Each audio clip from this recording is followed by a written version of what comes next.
The evening sun poured through the lace curtains of Arthur Hale's living room, casting long, trembling shadows over the mahogany floorboards he had polished that morning. He moved slowly these days, careful with every step, the ache in his knees a steady reminder that time, too, wears away at the strongest foundations. The house was quiet again. It had been that way for years, ever since Margaret passed. Still, he kept everything as it was. Her teacup, the porcelain one with the faint crack near the handle, sat on the shelf beside her favorite photograph. Her standing in the garden, laughing, the wind tossing her hair as if it too were trying to hold her close. That laughter, he thought, was the sound of home.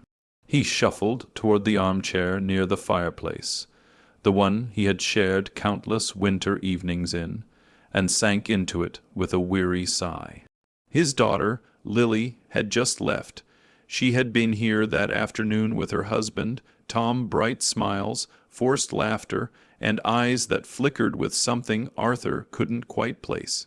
They had brought him groceries, fussed over his medication, and repeated, as always, "You really shouldn't live here all alone, Dad." He knew they meant well, or at least he used to think so. Arthur's old rotary phone lay on the small table beside him. It had rung earlier, and he'd chatted with Lily before she left. Just idle talk about her work, about Tom's new car, about the weather. When they said their goodbyes, he placed the phone back on the hook, or so he thought. He closed his eyes, listening to the rhythmic ticking of the wall clock. But just as sleep began to pull at him, a faint sound stirred through the receiver. "He's just too stubborn, Lily." Tom's voice came through faintly. "You can't let him keep that house forever." Arthur frowned and leaned forward. The receiver was still off the hook. He froze. Lily's voice followed, soft but sharp. I know, but it's all tied up in his name. We can't sell anything unless he agrees." A pause. Then a sigh. "He's not going to agree, Tom." Tom chuckled, low and dismissive. "Then we'll make him. He's almost 80, Lil. A doctor's note, a few forms, and we can move him into a nursing home. Once he's in there, it'll be easier to handle. You said it yourself. This place is worth a fortune." Arthur's hand trembled as it hovered over the receiver. His heartbeat roared in his ears. Lily's voice again, hesitant but complicit. "They said houses like his can go for nearly 900,000. Can you imagine? That'd pay off the car, the business loan, everything." There was silence, then Tom's dry laugh. Then it settled. He has to go to a nursing home. The words hit Arthur like a blow. He didn't move, didn't breathe, didn't even cry. He just sat there, staring at nothing, the phone still pressed to his ear, his daughter's voice fading as she changed the subject, as if discussing her father's fate were as casual as choosing wallpaper. After a long moment, he carefully placed the receiver back in its cradle. The house, for the first time, felt like a stranger's. The walls that once echoed with laughter now seemed to whisper betrayal. Arthur's hands were cold. His throat ached as if he'd swallowed something sharp. He tried to reason it away, to tell himself he had misheard. Lily wouldn't do that. Not his Lily. Not the little girl who used to bring him dandelions from the yard, calling them golden wishes. But the words wouldn't leave him. Asterisk, he has to go to a nursing home. Asterisk, not he needs help, and not we should care for him. No, it was a sentence. A decision, a plan. He sat there long into the night, his eyes tracing the lines of the photograph above the mantel, him, Margaret, and a young Lily standing in front of the freshly built house, all three smiling, covered in paint and dirt, proud of what they had built together. He remembered how Margaret used to tease him. "Promise me, Art," she'd say, tapping her paintbrush against his nose. "No matter what happens, this house stays in the family. It's our heart." He had promised. And now, as the truth sank in, he realized that the very person he built this home for was ready to sell that heart to the highest bidder. The clock struck 9. Outside, a wind began to rise, making the old maple tree creak against the window pane. Arthur stood slowly and walked to the front door. The brass doorknob gleamed faintly, polished to perfection, his small ritual every morning. He looked out at the darkened yard, the place where he'd taught Lily to ride her first bike, where Margaret used to hang laundry on sunlit afternoons. He whispered, "Not yet, Margaret. I'm not done here." And somewhere in the quiet hum of the house, he could almost hear her voice again, soft, steady, proud. He turned away from the window, his eyes sharper than they'd been in years. The frail old man who had sat in that chair moments ago was gone. In his place stood someone who remembered every promise, every sacrifice, every ounce of love that built the walls around him. If Lily and Tom wanted to take everything from him, they would learn one truth. Arthur Hale might be old, but he was not finished. He went to his desk, opened a drawer, and pulled out a small leather notebook, the same one he used to jot down bills and errands. But tonight he opened it to a blank page and wrote just 3 words across the top. Asterisk, asterisk, do not forgive. Asterisk, asterisk, the next morning, the world looked the same sunlight through lace curtains, the quiet hum of the refrigerator, the ticking of the old clock, but nothing asterisk felt asterisk the same. Arthur Hale sat at the kitchen table with a cup of black coffee cooling between his hands. His reflection in the window looked smaller, older, and infinitely lonelier. He had barely slept. The words he'd overheard from Lily and Tom replayed in his mind like a broken record. Asterisk, he has to go to a nursing home. Asterisk, asterisk will make him. Asterisk, the casual cruelty of it gnawed at him with every heartbeat. He looked around the kitchen. Every surface, every scratch, every corner carried a story. The faint burn mark on the counter from the time Margaret forgot to turn off the kettle. The uneven tile near the stove that Lily had insisted on sticking in herself when she was 12. The sunlight hitting the wooden beams in just the right way, like it always had for 50 years. This wasn't just a house. It was a living memory, one that breathed with every creak of the floorboards and whisper of the wind through the chimney. Arthur's fingers traced the rim of his coffee mug. He could still hear Margaret's laughter echoing faintly through the rooms. It had been 20 years since cancer took her, and yet he still caught himself setting a second plate at the table out of habit. She had been the warmth of this home, the steady hand that guided both him and Lily, but Margaret would have seen this coming. He could almost hear her voice now, the way she used to speak when she sensed trouble long before he did. "Art, she's a good girl, but don't let love blind you to what's right. People change when money gets in the way of their heart." He hadn't wanted to believe it then, and he didn't want to believe it now, but he couldn't ignore what he'd heard. That afternoon, Arthur pulled out a dusty photo album from the shelf. The cover was cracked and worn, but the photographs inside were vivid, his life preserved in glossy fragments. There was one of Lily in pigtails, holding a jar of fireflies in the backyard. Another of Margaret standing on the porch steps, one hand shading her eyes, the other waving at the camera. And then there was the photo of the 3 of them, the day they finished building the house. Margaret's smile was radiant, Arthur's arm around her waist, Lily perched on his shoulders with paint-stained hands. They had built it from the ground up, the foundation, the beams, the walls. He remembered the smell of sawdust, the blisters on his palms, the way Margaret's hair glowed gold under the sun. They hadn't had much money, but they had built something real, something that was supposed to last. And now the thought of Lily selling it, turning their love and labor into profit, it tore something deep inside him. He closed the album, his jaw tightening. That evening, as twilight fell, Arthur made his first move. He pulled out his old address book and flipped through faded pages until he found a familiar name. Asterisk, asterisk, Henry Hensley, asterisk, asterisk. His old friend, his lawyer, a man who had been with him since the day he signed the deed to the house. Arthur picked up the phone. The line clicked after a few rings. Hensley Law Office, Henry speaking. Arthur smiled faintly. "Still answering your own calls after all these years, eh, Henry?" A pause, then a warm, familiar laugh. "Arthur Hale," I'll be damned. I thought you'd long given up on the world. Almost, Arthur said quietly. But something's come up. I need your help. Henry's tone shifted, instantly serious. What kind of help? Arthur looked around the living room, the photos, the furniture, the echoes of his life, and said softly, the kind that protects what's mine and what's left of Margaret. A few days later, Arthur visited Henry's small office downtown. The smell of old books and polished wood filled the air. Henry, now in his 80s himself, wore thick glasses that magnified his eyes, but not his wit. He looked at Arthur over the rim of his cup of tea. So, your daughter wants to move you into a nursing home and sell your house. Arthur nodded once, his expression calm. Henry sighed. I'm sorry, Arthur. I've seen it before. Family and money, a poisonous mix. Arthur leaned forward, his voice quiet but unwavering. Can you make sure she can't touch this house? Henry smiled faintly. I can do better than that.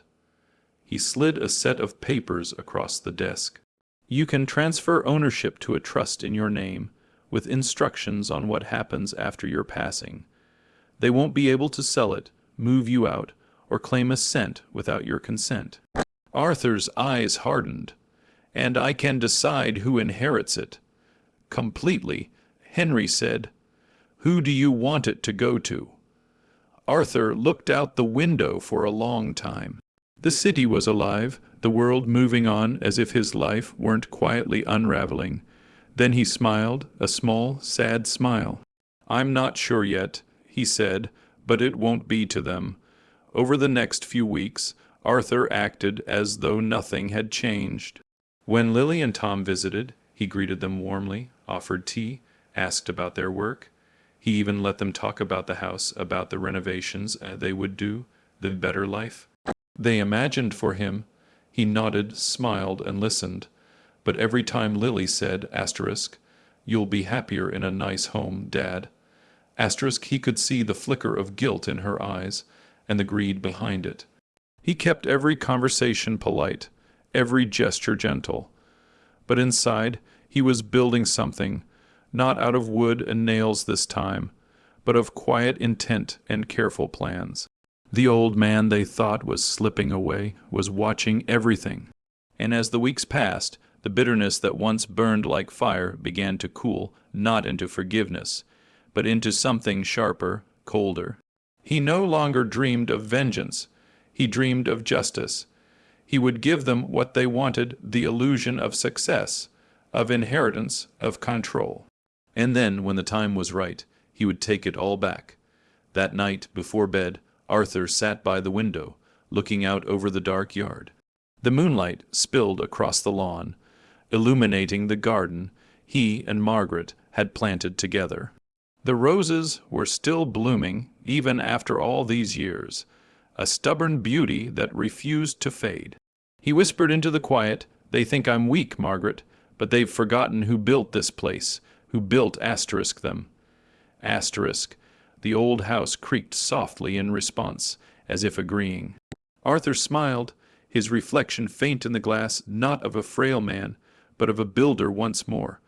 The house was his heart, and now it was his weapon. Winter came softly that year. Frost began to lace the windows of Arthur Hale's home, tracing delicate patterns across the glass like nature itself was signing his memories one last time. The garden lay quiet beneath a thin layer of snow, and the maple tree in the front yard stood bare, its branches clawing at the gray sky. Arthur had always loved this season. Margaret used to say that winter was the world's reminder to rest. But this time, rest was the last thing on his mind. He was playing a long game now. For weeks he had met quietly with Henry Hensley, his lawyer and old friend, signing documents, moving papers, and transferring ownership in ways that only the sharpest legal minds would understand. The trust was set, the protections were airtight. The house, his heart, his history was no longer his in the ordinary sense, but it was still untouchable by those who sought to claim it. It was no longer Arthur Hale's home on paper.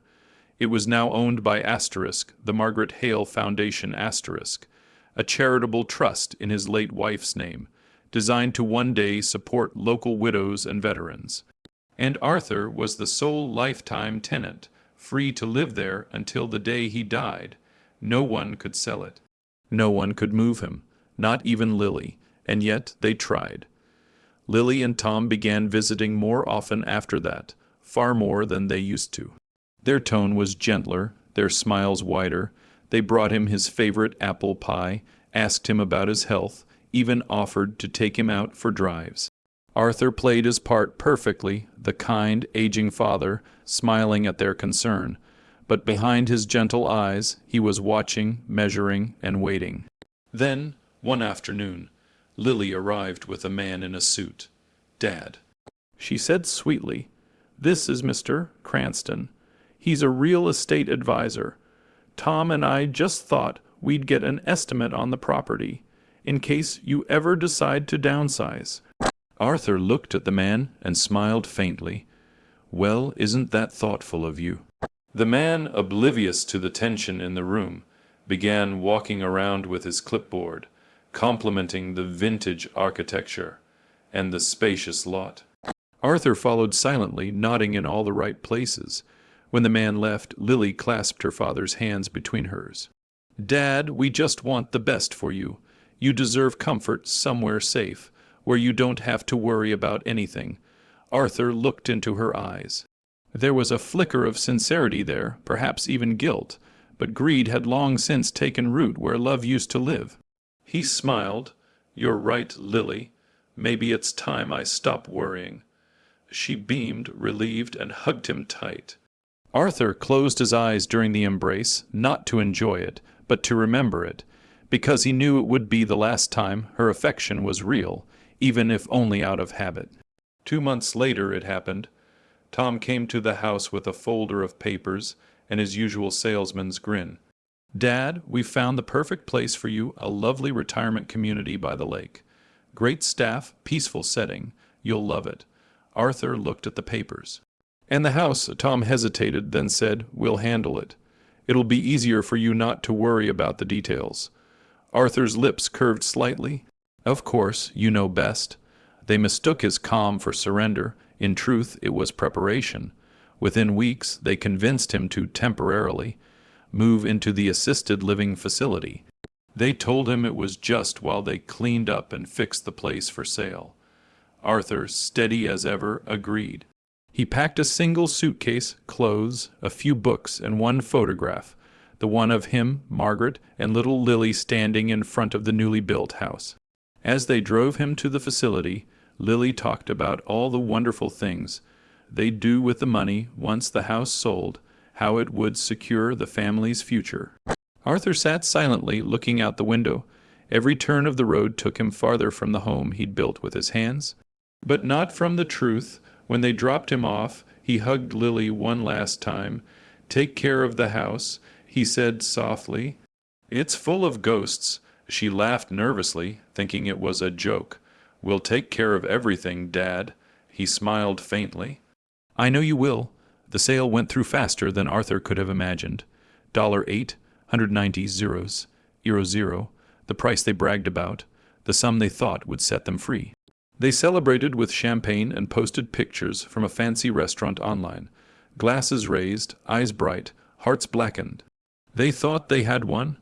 What they didn't know was that the deed they had sold didn't belong to Arthur Hale at all. It belonged to Asterisk, the Margaret Hale Foundation. Asterisk, and when the buyer's lawyers began reviewing the paperwork, the truth began to unravel.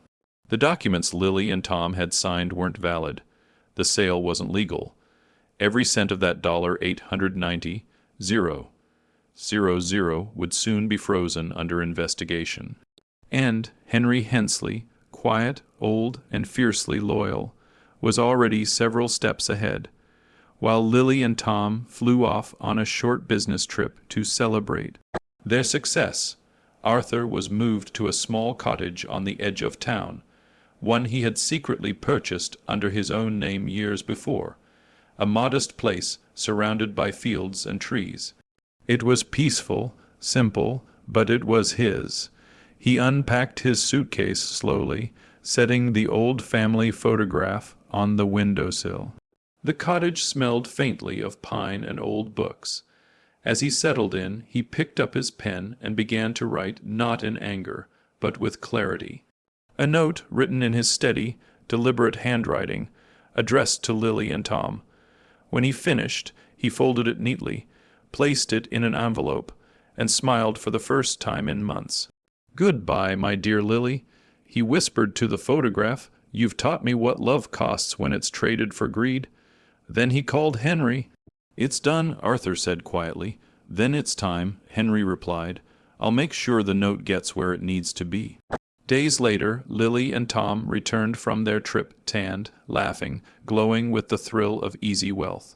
Their new keys glimmered in the sunlight as they approached the front door of Asterisk, their Asterisk house, chatting about renovations and new furniture. But when Tom slid the key into the lock, it didn't turn. He frowned, tried again, jiggled it. Still nothing. Lily stepped forward, irritation rising. "Maybe it's jammed," she muttered. Then she saw it, an envelope taped neatly to the front door, sealed with a piece of string. Her name written in her father's unmistakable handwriting. She hesitated before tearing it open. Tom leaned over her shoulder as she began to read. And then the color drained from her face. Asterisk, to my beloved daughter, Lily asterisk asterisk, I hope you enjoyed your trip. I imagine the ocean must have looked beautiful, though perhaps not as beautiful as the truth that now greets you on your doorstep. Asterisk. Asterisk, you've sold something that never belonged to you. The house you believed you owned is the property of the Margaret Hale Foundation, established years ago in your mother's name, to protect this home and the love that built it. You've sold an illusion, Lily, and illusions don't last long. Asterisk, asterisk, I wish you both peace, though I doubt you'll find it here. By the time you read this, the sale will be nullified, the funds frozen, and every trace of greed you left behind will be laid bare. Asterisk, asterisk, take care of each other if you can. Money comes and goes, but family once lost never returns. Asterisk, asterisk, all the love I once had for you. Asterisk, asterisk, Arthur. Asterisk, Lily screamed, a sound sharp enough to make the neighbors peer through their windows. Tom snatched the letter, rereading it in disbelief. The sale's invalid. He choked out, "That's impossible," but even as he said it, the sound of tires crunched on the driveway. A black car pulled up, and a man in a suit stepped out, a lawyer representing the buyers. His expression was grim. "Mr. and Mrs. Cranston," he said, "we need to talk about the property sale. There's been a complication." Lily's voice broke. "What kind of complication?" "The deed," he said simply. "It was never legally yours to sell." The door behind them, once their triumph, now loomed like a tombstone.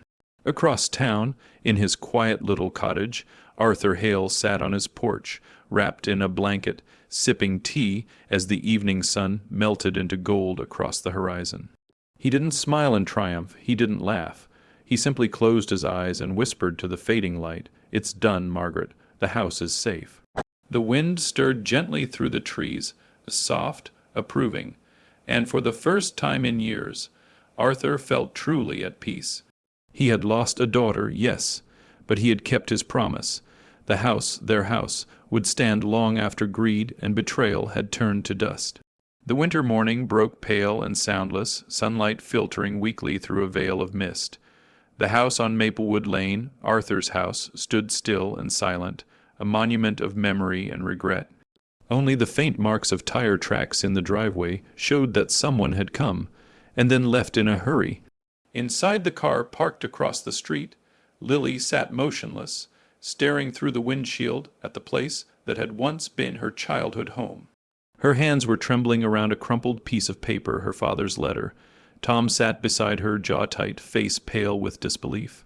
He had called the lawyers, the realtors, the banks, all of them had confirmed the same thing. The sale was invalid. The money was frozen pending investigation. They might even face charges.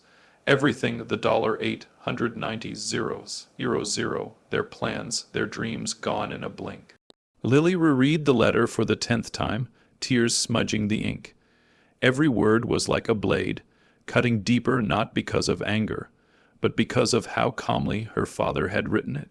There was no bitterness, no hatred, just disappointment and an unbearable kind of sorrow. Asterisk family once lost never returns. Asterisk she pressed the letter to her chest and let out a soft, broken sob. I didn't mean to hurt him, she whispered. Tom didn't answer. He stared out the window at the house, the for sale sign still leaning crooked in the yard, now meaningless. His ambition, their shared greed, had hollowed them both. The house they thought they'd claimed now stood as a ghost of everything they'd destroyed. Arthur Hale knew none of this directly. He didn't have to. From the warmth of his small cottage by the woods, he could already feel the balance returning, like the world had exhaled after holding its breath for too long. The cottage was modest, a single story with peeling white paint and a wood stove that crackled gently. But it was enough. He sat by the window, wrapped in a wool blanket, his cup of tea steaming beside him. A photograph rested on the sill, Margaret smiling, the garden in full bloom behind her. For the first time in years, he spoke aloud to the picture. She read it by now, I imagine. The wind outside rustled softly through the pines, like Margaret answering in kind. Arthur smiled faintly. You'd have told me to forgive her, wouldn't you? You always did see more good in people than they deserved. He leaned back, sighing. His heart still ached, not with anger anymore, but with something quieter, heavier. He missed his daughter. He missed what she used to be before money, before Tom, before the world had turned her soft heart into something sharper. But forgiveness was a gift, and she had to earn it, not through apologies, but through the emptiness her choices had left behind. 2 weeks passed before Lily found the courage to visit him. Arthur was sitting on his porch, reading one of Margaret's old gardening books, when he heard the sound of footsteps on the gravel path. He didn't need to look up to know who it was. "Hello, Dad," Lily said softly, her voice trembling. Arthur closed the book and looked up. She stood a few feet away, her once stylish coat wrinkled, her eyes red, rimmed. She looked smaller, somehow humbled. He said nothing, just nodded toward the other chair on the porch. "Sit if you like." She hesitated, then sat down. The silence between them stretched thin as glass. "I'm sorry," she finally whispered, "for everything, for Tom, for the house, for—" Arthur held up a hand, stopping her. "You don't have to explain." Tears welled in her eyes. "I heard your voice when I was signing those papers. I told myself it was for you, that you'd be better off in that home. But that was a lie, wasn't it?" Arthur looked down at his hands, at the scars and calluses that told his life story. People lie to themselves when the truth is too heavy to hold. She wiped her face, shaking her head. "I lost everything, Dad. Tom's gone, the money's gone, even the house." He cut her off again, his tone calm but firm. "The house was never yours to lose." Lily flinched, then nodded. "I know." Arthur studied her face, the same hazel eyes as Margaret, the same crease at the corner of her smile. Beneath the pain and guilt, he could still see the girl who once ran barefoot through the garden, laughing as she chased butterflies. That girl wasn't gone, just buried. After a long pause, he said softly, "Do you remember when you were 6, and you helped me plant the roses by the fence? You asked me why flowers die every winter. I told you it's not dying. It's resting, waiting to grow again." Lily looked at him through her tears. "Do you think we can grow again?" Arthur smiled faintly. "That depends. You can't build anything new on greed, only on love." The silence that followed wasn't painful anymore. It was fragile, tentative, but real. Lily reached into her purse and pulled out a small, folded photograph. It was the one of the 3 of them in front of the house, taken so many years ago. "I found this when I was packing," she said, handing it to him. "I thought, maybe it should stay with you." Arthur took it, fingers brushing hers for the first time in months. "Thank you," he said quietly, and for the first time since the day he overheard her betrayal, He meant it. Lily left soon after, walking back down the gravel path with slow, uncertain steps. Arthur watched her go until the trees swallowed her silhouette. He didn't know if she'd return. He didn't know if the wound between them could ever fully heal. But he knew this: he had done right by Margaret. The house stood safe, the promise was kept. And his daughter, though lost to greed, might yet find her way home, not to the building of brick and wood, but to something deeper, the truth of what her father had built for her all along. That evening the sunset poured gold over the fields, spilling into his window like a blessing. Arthur sat with a pen and a fresh sheet of paper, writing a short note to Henry Hensley. "It's done. She came back. I think Margaret would have smiled today." He sealed the letter and set it aside, then leaned back in his chair, closing his eyes. The crackle of the fireplace filled the quiet room. For the first time in decades, he felt no weight pressing on his chest. Just peace. Outside, the wind whispered through the trees, carrying the faint scent of winter roses, blooming again, stubborn and alive, just as they always had in Margaret's garden. Arthur smiled, his lips barely moving as he whispered to the night, "Rest now, my love, the house is safe, the heart is whole again." And the world at last was silent, not in grief, but in grace.